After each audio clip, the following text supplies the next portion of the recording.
In a time long ago, in a prosperous town nestled between rivers and deserts, two merchants lived side by side. Both men were known for their wealth, intelligence, and entrepreneurial spirit. Their names were Karun and Jayan, friends from childhood who had grown into respected merchants. Karun, a man of action, believed that fortune favored the bold. Jayan, on the other hand, was patient and thoughtful. Both were preparing for one of the longest and most dangerous journeys they had ever undertaken, a trip across the vast and treacherous waterless desert. Their destination was a distant kingdom, known for its wealthy markets. The journey promised great riches, but also great risks.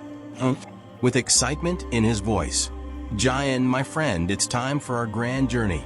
Imagine the wealth we will bring back. But there's one problem. If we travel together, the road will be too crowded. Both of us have 500 carts, and our animals will struggle to find food. It won't be wise to go at the same time." Jayan nods, thoughtful. "You're right, Karan. It will be difficult to manage two caravans this large on the same road.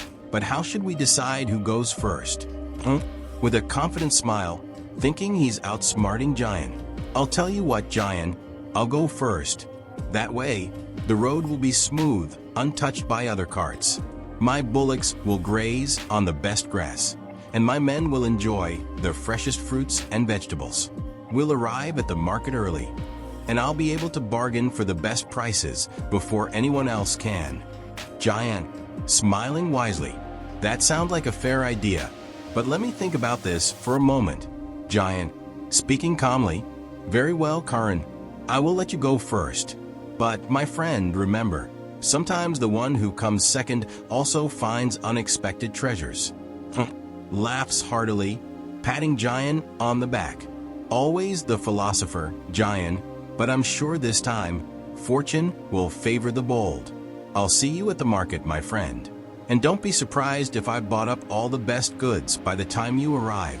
And so, Karun set out on his journey, eager to be the first to reach the distant kingdom. His heart was filled with excitement, and he was certain that his decision to go first was the right one.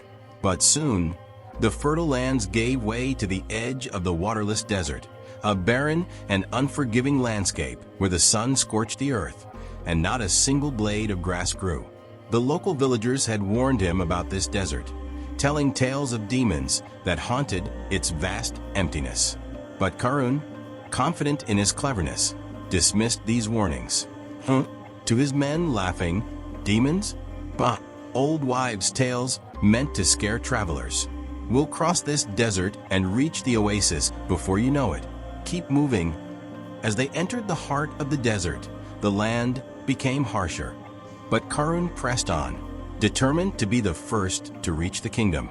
One afternoon, after several days of arduous travel, the caravan came across a group of travelers coming from the opposite direction. Stranger, demon in disguise, approaching Karun with a smile. "Greetings, merchant. Why do you burden your carts with so much water? In just a short time, you'll reach the great oasis that lies ahead. There, you'll find fresh water and dates, enough to feed your men and animals. You should throw away the extra water. You'll reach the oasis soon." Confidently, after listening to the stranger, "See, what did I tell you? There's an oasis just ahead. Let's lighten our load and give our bullocks a break. Empty the water." Despite the warnings he had received, Karun was convinced that the strangers were telling the truth. After all, they looked trustworthy, carts filled with water, flowers in their hands. He ordered his men to empty all the water onto the ground. And so they continued, now unburdened by the heavy water. But as they moved forward, they found no oasis. The land remained dry, and the horizon stretched out with nothing but sand and heat. The men grew weary, their mouths parched, and the bullocks became weak. Some of the men began to grumble, realizing they had been tricked. Merchant's servant one, angry and desperate, "Master, we've been deceived. There's no oasis, just endless desert. What will we do now? We have no water left." beginning to doubt himself, but trying to remain confident. Keep moving, we'll find water soon. It can't be far. Giant, addressing his men before entering the desert. This desert is known as the waterless desert, and it is said to be haunted by demons. We must be cautious. Do not drink any water from unknown sources, and don't make any decisions without consulting me. Stay alert, and we will cross safely. And so, Giant's caravan entered the desert, moving steadily but cautiously. The heat was oppressive, and the barren landscape seemed endless. But Giant's men trusted him, and they followed his instructions carefully. After several days of travel, just as with Karun's caravan, they encountered a group of travelers coming from the opposite direction.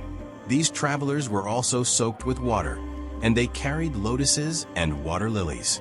Stranger, demon in disguise. Merchant, why do you carry so much water? There is a great oasis just ahead. You should lighten your load and let your animals rest. But Giant was not easily fooled. He noticed the red, bulging eyes of the strangers and the aggressive, pushy way they spoke. Something wasn't right. Giant, calmly but firmly, we are merchants who don't waste good water without knowing where the next source will come from. Until we find this oasis you speak of, we will keep our water. Giant's men were unsure. They looked at the strangers, then at their leader. But Giant's words calmed their doubts. They continued on their way, refusing to throw away their precious water. Soon, they reached the spot where Karun's caravan had met its terrible fate. There, Giant's men found the remains of carts and the bones of those who had fallen victim to the demons.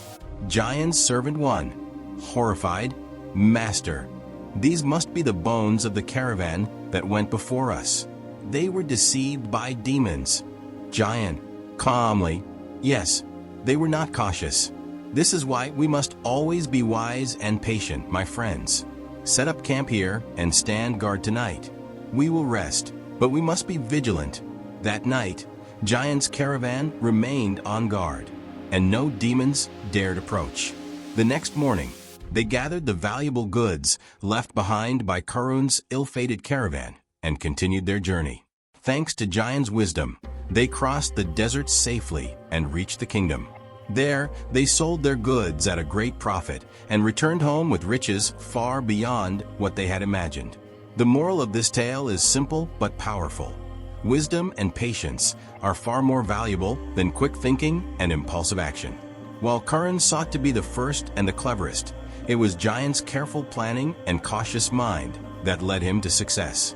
In life, we may be faced with tempting shortcuts and quick solutions, but we must always ask ourselves, are we being wise? Are we seeing the full picture? In the end, it is the power of wisdom that will guide us to success, while haste and arrogance may lead us astray. Thank you for joining us on this journey. If you enjoyed this story, don't forget to like, share, and subscribe for more tales of wisdom and adventure.